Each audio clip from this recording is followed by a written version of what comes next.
Province Realty TV. Okay, it's me again, Miss Geraldine Villarasa. Okay po, nandito naman po ako ngayon sa bayan po ulit ng Del Gallego, Camarines Sur. Okay po, Camarines Sur po ulit. Meron na naman po akong ilolocate na isang property. Siya naman po ay 6.8 hectare. Then, ang pinangahawakan po nito ng mga tagapagmana is tax declaration lang po. Ano po? Tulad po ng lagi ko sa inyong binabanggit, huwag po kayong magkaroon ng doubt sa isang deklarasyon lang ang pinangahawakan ng mga nagmamay-ari ngayon. Sila po ay siyam na magkakapatid. Pinagpasyahan po nila na ibenta po yung property na minana po nila sa kanilang mga magulang. Ito po ay gilid po mismo ng Barangay Road. Then ito po yung sukat ng DNR. Ayan, sinukat po nila yan dito mismo sa property. Then ang property po ay left and right. Okay po. Yan pong natututukan na yan ng aking camera. Kaliwat kanan po dyan ay property.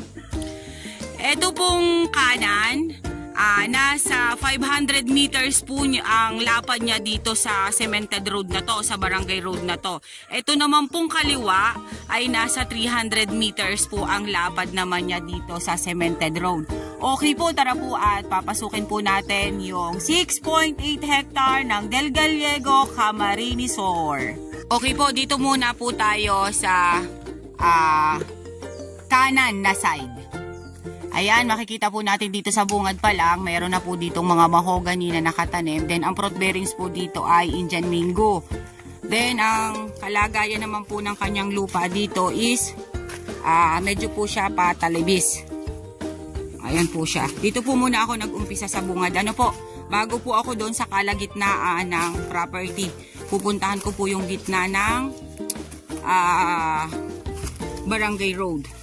Ayan. Then yan po, nagpantayin po dyan. Sabi po sa akin ng seller, ang nyug po dito sa area nila na to na 6.8 hectare ay nasa 500 kapuno pa po ang nyug. Ano po? Ayan. Then ayan po, ito po talaga ay medyo po talaga itong side na to ay tumalibis ng husto. Ano po?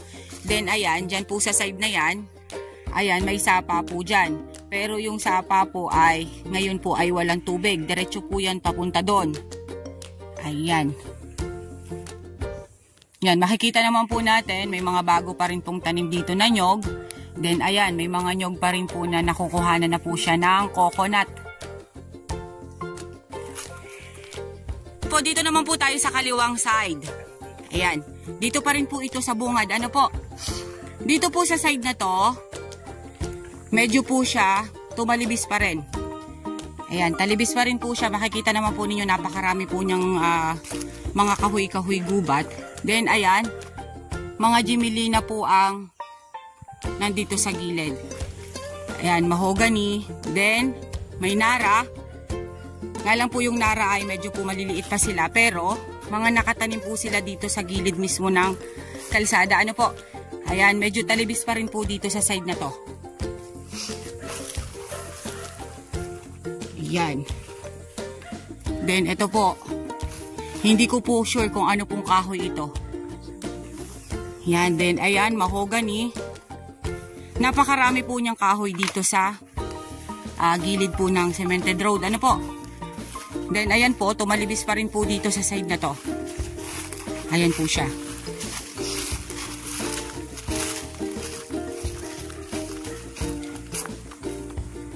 Ayan, mga kahoy po dito sa gilid mismo ng kalsada. Then, ayun, Jimilina po ulit yon. Then, ito pong side na yan, ito. Ito po yung sa kabila naman pong side. Ayun, dun po sa side na yon, pumantayin po yun doon sa loob na yon. Yan, sa loob na yan. Then, tara po doon sa may malapit po sa Tabion Hills. Kasi ito pong property na to, malapit po siya doon sa dinadayong para po bagang Chocolate Hills ng Bohol. Dito naman po sa Del Gallego ay tinatawag po na Tabion Hills. Ayan, mga nara pa rin po itong side na to. Kulang lang po talaga siya sa linis, sa totoo lang po. Ayan, pumantayin po dito sa side na to. Itong part na to. Then yun, talibis po ulit. Okay po, ito pong side na to, ayan, kasama pa rin po yan sa 6.8 hectare. Ayan po, pantayin po itong part na to ng property. Dito pa rin po ito sa gilid ng kalsada. Ano po? Then yan, mga nyug po na mga mabababa pa rin. Then, napakarami po niyang mamunga. Sa totoo lang po yung mga ganyang klaseng nyug ay matagal pa po ninyong mapapakinabangan yan. Ano po? Then yan po, pantayin pa rin po dyan sa side na yun. Ayun, may batino na po dun sa side na yon. Then, mahaba-haba pa po yung aking pupuntahan kasi eto nga po ay 6.8 hectare. Then, napakahaba po ng frontage niya sa Barangay Road. Okay po, yan pong natututukan na yan ng aking camera. Kasama pa rin po yan sa 6.8 hectare. Kaliwat kanan pa rin po ng kalsada ay kasama. Ano po? Ayan, dito po sa part na to. Ayan, meron po ditong duhat. Yan, karugtong po yan kanina nung aking blinag na binidyo na pantayin. Diyan po sa kabilang side na yan. Ano po? Ayan. Ito po yung kabilang side naman. Naging corner lot po itong property na to. Ano po? Then yan, yung side na ito. Yan, medyo pa-overlooking po siya. Ayan, makikita nyo napakarami pong mahogany dyan na nakatanim sa gilid ng kalsada. Then, ito pa rin po yung property dito sa kabilang side. Ayan, ito po ay mangga at santol, ang fruit bearing po dito sa kabilang side na to. Tingnan po ninyo ang style ng kalsada. Ayan po yung papunta pong yan dyan. Yan naman po ay papunta sa kabilang barangay. Then, ito naman pong isang ito, papunta naman po yan sa kabilaring barangay. Then, ang property, ito po sa side na to. Then, ito pong side na to, ang property. Meron pa rin po siyang kuha dito sa kabilang side na rin na po na to. Ano po? Then, yun nga po, masasabi ko sa inyo, dito po sa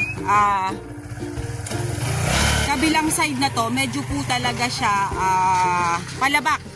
Pero, hindi naman po totaling labak na labak yung property. Ayan po siya, oh. Medyo lang po talaga madamo, pero pag yan po ay nalinisan, makikita po natin yung ganda ng lupa. Pupuntahan ko po yung sinasabi nila na palayan. May palayan po kasi itong area na to. Ayan, dito po sa side naman na to, ayan, pantayin po siya. Ayan, marami pong Jimilina. At saka ang kagandahan po talaga dito sa property na to na 6.8 hectare dahil along cemented road po siya. Ayan. Hindi naman po natin masasabi na ang isang lupa ay perpekto. Kasi sa ganito po kalaking ektarya, ay meron po talaga yung medyo worse na part ng lupa. Ito pong side na yan, pantayin pa rin po yan. Napakaganda po ditong magtayo ng bahay. Yung makakabili po niyan. Then, ito naman po yung kabilang side. Okay po, ito po yung kabilang side pa rin, ano po, ng Barangay Road or ng Cemented Road. Ayan. Makikita pa rin po ninyo, may mga santol pa rin po dyan at mga mahogany, Jimilina, yun pa rin po. Then ito pong side na to, medyo po siya tumalibis ng konti, or umislant ng konti. Ano po, yan po, ito pong side na to. Ang ganda po nitong gawa ng bahay din dito kasi tingnan nyo po, oh. Kitang-kita po ang kabundukan dito sa side na to. Yan. Yan pong itong side na yan. Kasama pa rin po yan sa kulang-kulang 7 hektarya at yan pong mga nyugan na yan. Ayan, dito po may mga batino pa rin. Yung pong palayan dito sabi ni seller ay nasa 15 piraso po pitak. Okay po, nandito naman po ako sa kabilang side ng property. Ito na po yung pinakang end ng Barangay Road. Ano po, napuntahan ko na po yung 500 meters na frontage. Dito po sa area wala po tayong problemahin kasi ayan po meron pong electricity dito. Then, may pakunti-kunti po siyang cellphone signal. Ano po? Then, ayan, ito pong nilalakaran kong to. Kasama po siya dun sa 6.8 hectare. Ayan po yung cemented road na sinasabi ko sa inyo. Pupuntahan po namin yung palayan. Kasi meron nga po itong 15 pitak ng rice field. Then, ayan, medyo din po dito talibis sa side na to. Then ayan po, napakarami po niyang Jimilina. Ang dami po niyang fruit bearings. Yung pong punta ko dito sa property, doon binabaybay po namin yung kalsada. Napakarami pong fruit bearings doon sa gilid po ng kalsada mismo. Then ang mga kahoy nga po yun, nakataytay po lahat siya doon sa gilid ng Barangay Road. Then ayan, Jimmy Lina again. Then ito po may sampalok po dito. Bali po siya ay 3 puno. Then Indian mango at santol. Yan naman po ang nandito sa pinakang dulo ng Barangay Road. Yan.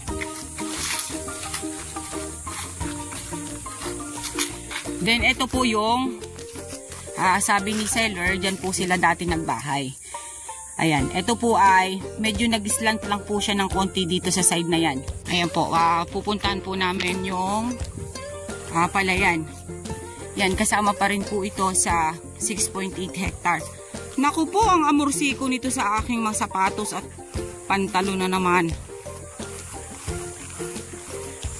Kuya, ginagalaw nyo ngayon yung palayan? Ito ma'am, narado nung bayaw ko. Kala ngay kan. Opo. Patatlong pitak umamang sako. Opo.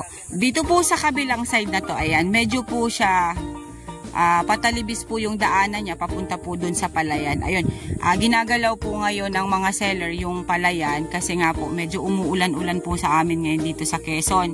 Oh no, sa Camarines Sur. Ako po ay taga Camarines Sur at ako po ay taga Quezon din. Kaya po minsan nababanggit ko yung mga ganong lugar, pero nandito nga ako ngayon sa Camarines Sur. Ang nababanggit ko naman po ay Quezon. Pero ito pong property na to ay sako po ito ng Camarines Sur. First district po siya ng Camarines Sur. Kuya, ito? Yan. Yan pong side na yan, kasama pa rin po siya. Medyo nga po dyan ay patalibis. Yun po ang sabi ko nga sa inyo, ang isang property po ay hindi perfecto. Lalo na po sa ganito kalaking area, talaga pong meron dyan na maganda at meron din po dyan na pangit. Ayan po siya, oh. Yan, kasama pa rin yan, kuya, no? Ayan, napakarami po niyang nyug dun sa side na yon. Hindi ko naman po talaga maiikot ng husto ang 6.8. Ano po, dito lang po ako sa kayang abutin ng aking camera at kayang abutin ng aking mga paa. Ayan po ang rice field sa baba. Yan.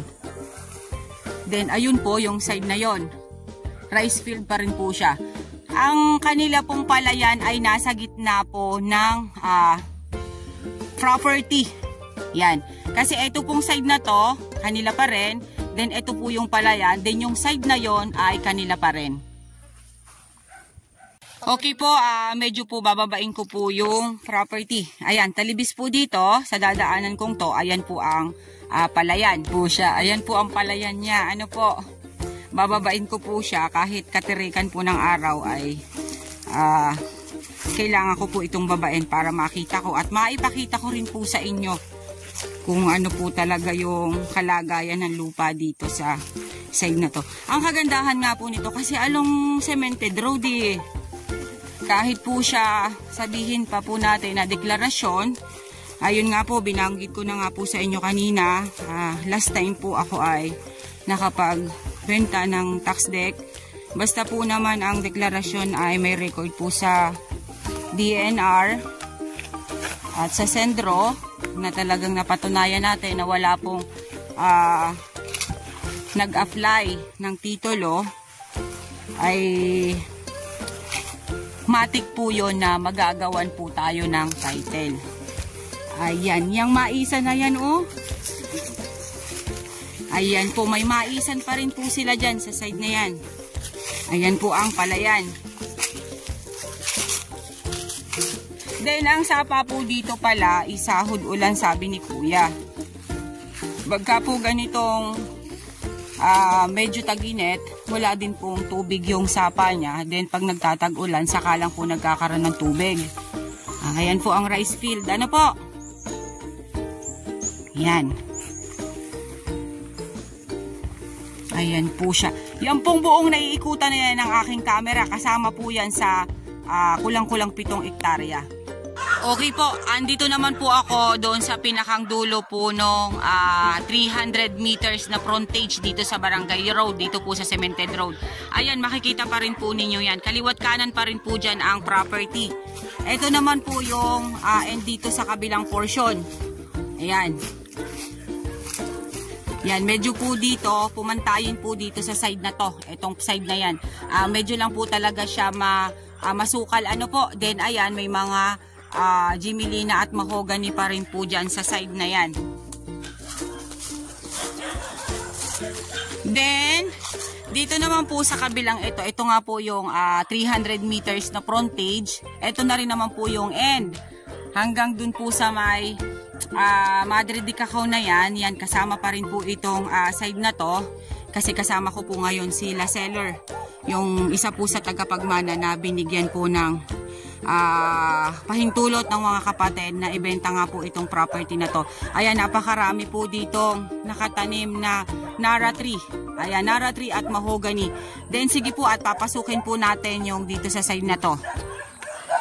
Okay po, yung Madre de Cacao na yan na po yung end ng property dito po sa dulong ito. Dito po sa frontage po na nasa 300 meters. Ayan po ang area dito sa pinakang dulo. Ano po, ito po ay flat na flat. Ayan, makikita po natin. Din yung sabi ko nga po sa inyo, napakarami pong tanim dyan na mahogany at Nara tree sa gilid po ng kalsada. Then ito, may langka pa rin po sa side na to. Ayan, then mga pangilan-ngilan po ditong nyog. Then ayan po, kitang-kita po ang kabundukan dito sa part na to. Dito po sa 300 meters na to na frontage, nandito po ang sapa. Hinga lang po, hindi ko po na siya maaabot kasi medyo po talaga malayo pa dito sa kalsada yung sapa. Ano po? Then ayan, napakarami pa rin po niyang mga damo-damo. Then ito, batino sa side na yan. Basta't ito pong side na to, pantayin po ito lahat. Ito pong gilid na ito ng kalsada na papunta dito. Yung way naman po na yan, papuntang yan dyan. Yan po yung papunta ng Tabion Hills. Yung pong parang chocolate hills ng Del Gallego, Camarines Sur. Okay guys, sabihin nyo na po ang property namin. Dito po ito sa Del Gallego, Camarines Sur. First district po ito ng Camarines Sur. 6.8 hectare along Cemented Road. Ang frontage nyo po sa Cemented Road ay 500 sa kabilang side at 300 sa kabilang side. Then, ang property nga po, sabi ko sa inyo, hindi po yan lahat ay perfect. Lalo na po at ganito kalaking area. Meron po rin talaga siyang pangit na part at meron din po siyang magandang parte. Then, meron po ditong pakunti-kunting signal ng ng telepono. Then, mayroon po siyang kuryente na din dito sa area. Napakarami po niyang fruit bearings, napakarami po niyang hardwood, lalo na po doon sa gilid po mismo ng kalsada. Ang pinangahawakan po ng mga seller nito ngayon ay tax declaration. Nakapangalan po sa lolo nila. Then, ang lolo po nila ay iisa din lang ang tagapagmana, yung kanila pong nanay. Then, ang nanay po nila ay wala na rin. Sila po ay siyam na magkakapatid na nagdesisyon na ito po ay ipagbili na nila. Kaya po sila lahat ay may kasunduan na ito ibebentang property nilang to.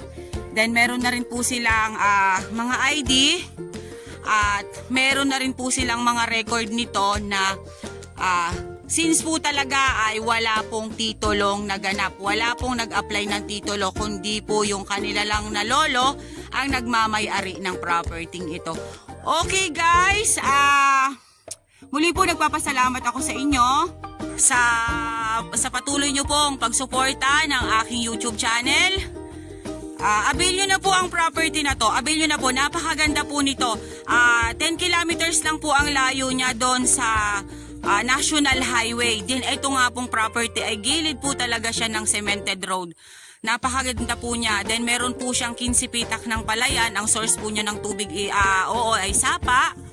Then, ang nyug po niya ay nasa 500 kapuno. Then, ang dami pa rin po niyang mga matitigas na kahoy. Once again po ako po ulit ang inyong site locator, si Miss Geraldine Villarasa. Muli po ako maglalambing. Pa-like and share po ng aking mga vlog and pa-subscribe na rin po ng aking YouTube channel, Quezon Province Realty TV. Okay po, thank you for watching!